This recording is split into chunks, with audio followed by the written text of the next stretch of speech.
Check the mic and make sure it sound right.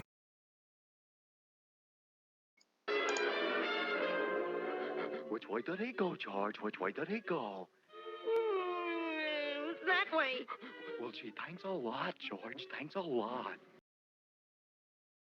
Hi, I'm DK Will. This is DK Will Talk About It. Bogey's in the background, folks. If you ever listen to any of my videos, you know Bogey's yellow-faced Amazon parrot. And when I start talking, he starts talking. Hopefully he'll keep it down. We're going to talk a little bit about paradigms today, simply because, you know, that's a video I did about a year ago. That's the thumbnail. But as things continue to develop, I thought about the fact that I've done some videos, wear safety, don't bank on it, you know, things about the uncertainty of the financial markets as they are developing today. But I decided it's time to do a quick video on things that may help those who watch this video adjust their paradigms to what's going on, and basically answer some of the questions like the series I did, Where is Safety? So let's talk about some safe places and some good ruminations to have, because we're getting ready to head into that anticipated bull run. But if you don't know where to put your profits when you take your profits, it could be tantamount to jumping out of the pan and into the fire.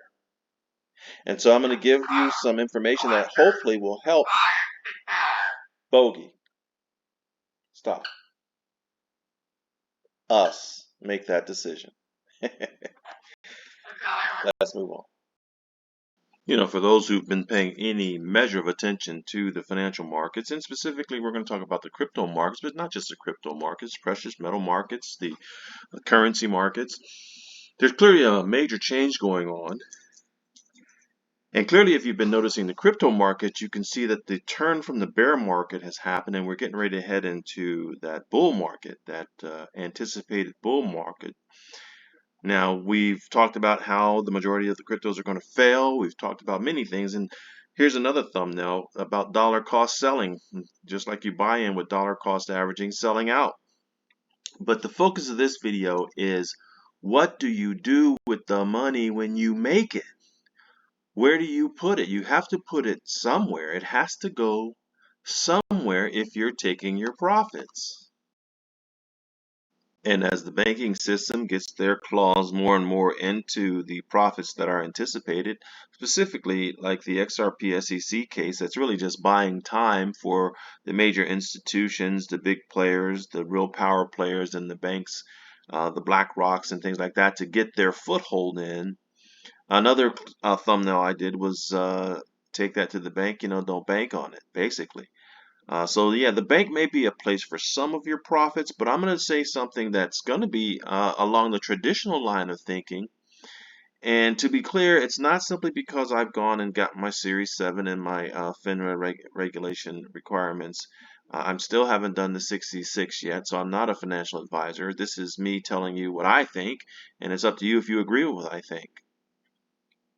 But the bank might be a good place for some of your funds. I've said this before, maybe the funds that are like utility funds. That way, if the bank shut down or shut you off, which is anticipated, or the banks start buying in and bailing in, which is anticipated, and they've already been doing it in other countries, that you have other avenues, other diversified locations that is holding your net worth, holding your funds, holding your values.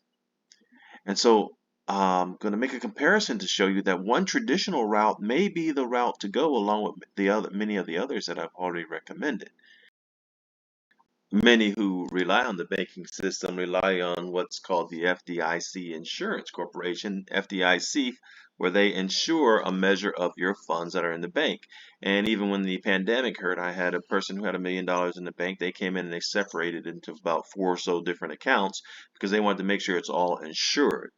But the thing I want to bring to mind is, yes, the FDIC does insure your accounts. And how much do they insure? You see the deposit frequently asked questions. Well, if you go there, they tell you straight up that deposits are insured up to at least $250,000 per depositor per FDI insured bank per ownership category.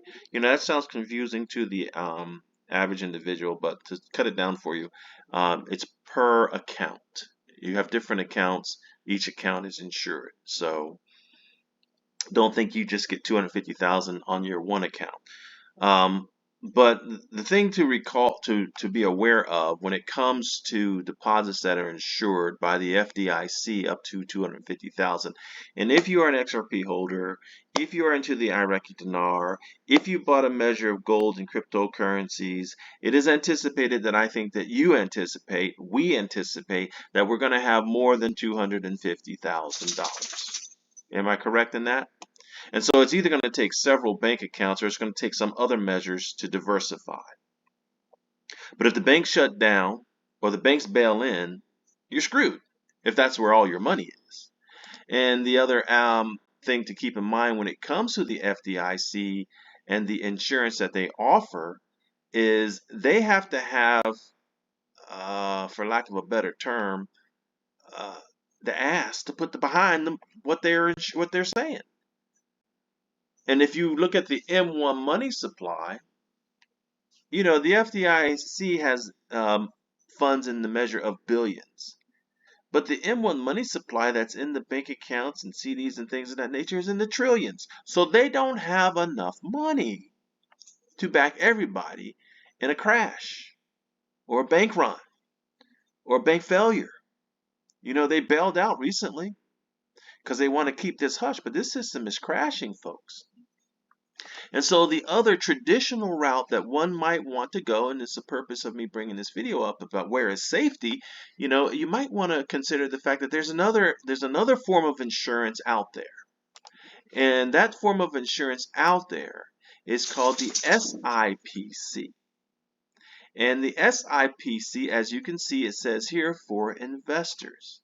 And the SIPC insures up to a greater degree of funds than the FDIC. However, the SIPC requires that you deal with a broker, a professional, to manage your money instead of trying to manage it yourself. And the good thing about the SIPC is when it comes to insuring your funds, they insure twice as much as the FIDC insurance. So the SIPC, as you can see, the limit of SIPC protection is $500,000, which would include that $250,000 in cash. So it's not just going to insure, if you go with a broker, it's not just going to insure your $250,000 in cash that you would have in a bank. It's going to insure $500,000, which can include cash and securities such as stocks and bonds and things of that nature. And as we see more and more institutions go into the custody, SIP protects custody function of the broker-dealer.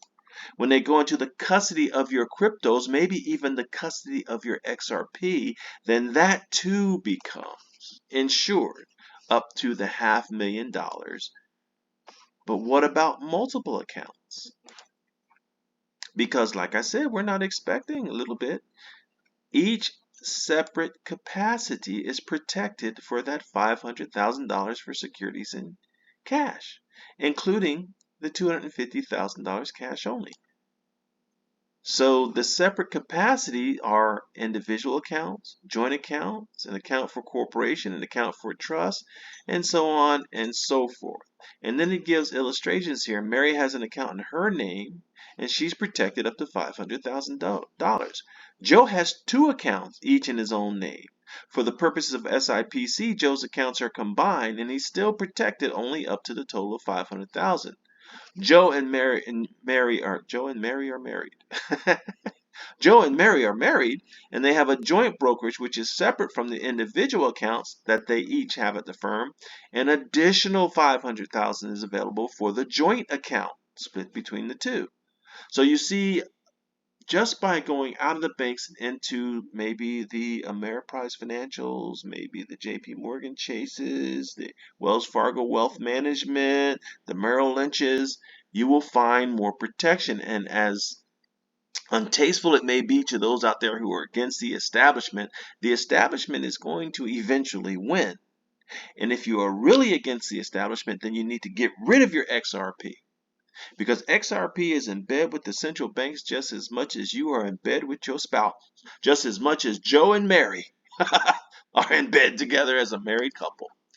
And so that's another avenue besides the others that I've given that you may want to consider when your funds start coming in. Go visit a brokerage account.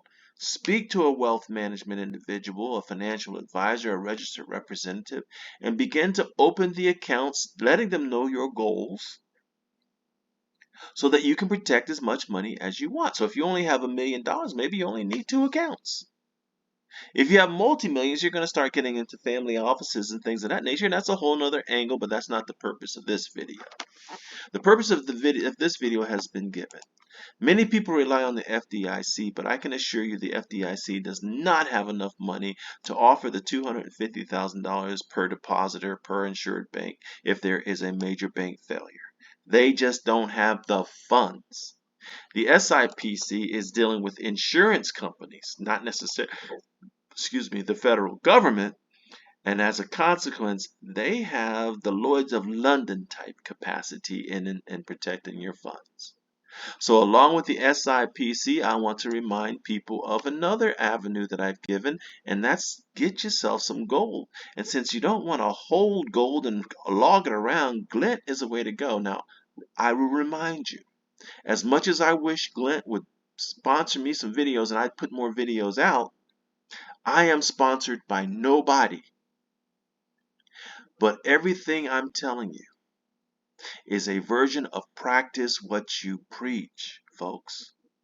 So if you haven't, I have a link in my videos descriptions or somewhere where you can click on it, and maybe I don't know if it'll help or not. I don't know. I don't get anything for it, I don't think. But that's another avenue. So yeah, you can leave some money in the bank. Yeah, you absolutely better start considering when you start taking your profits using a professional management company. And yes, before everything even happens, while gold is still cheap, you better start putting some money in gold and diversify. And when it comes to cryptocurrency exchanges, there's one that I think is heads and shoulders above the rest in what it's doing and what it's accomplishing and where it's going, and that's Uphold, which is now making room for institutional custody. So if you've been listening to my videos and me recommending Uphold, it's proving to be accurate like everything else I've recommended. If you're a high net worth individual in the sense of you make a little bit more than $250,000 and you consider yourself an accredited investor, or you are an accredited investor, then you definitely got to look at Link2 and put some preserve some of your capital there. Ripple IPO is about to happen. That's another opportunity. And absolutely positively, you want to use your own custody. And just like having a wallet in your back pocket or a purse hanging on your bed, you want to have some of your money in your wallet. Your wallet. So that helps those who are old school to don't understand the technology. You have a bank account, you have a debit card, and you have wallets in your pocket. These ledgers, these Zum wallets, they're your wallets in your pocket, in your purse, and you need to put some of your money there too. I'm DK Will. This is DK Will Talk About It. This is the only purpose of this video. I may embellish it more down the road, but I needed to tell folks, because here it comes, folks. Where are you? Where is safety? Where are you going to put your money? Look back on my other videos. I have plenty of videos back there that you can look at that will tell you about safety. I did a symposium on safety and the perspectives on just the money. Yes, there's dinar money in there too. And for those who own the dinar or the Zim or the Dong or whatever currency you own, you're anticipating coming into money too. And if you look back at my videos, I don't know how it happens, folks, but it did. The insight is on point. It's on point, folks. And I think this insight I'm giving you today is also on point. Where is safety? XLM, XRP, XDC, did that prove true? Yes. Did we throw some bricks at the dinar? We threw some bricks at every piece of currency out there. Yes, we absolutely did. We absolutely did. And so, folks, that's all I got for you. I got plenty of videos that could use a lot more views. We don't want to be a part of those rags to riches, or riches to rags, excuse me. And we do want to be able to invest safely and properly. And I hope this video helped your paradigm. I'm DK Will. This is DK Will Talk About It, and I've talked about it, so have a wonderful day.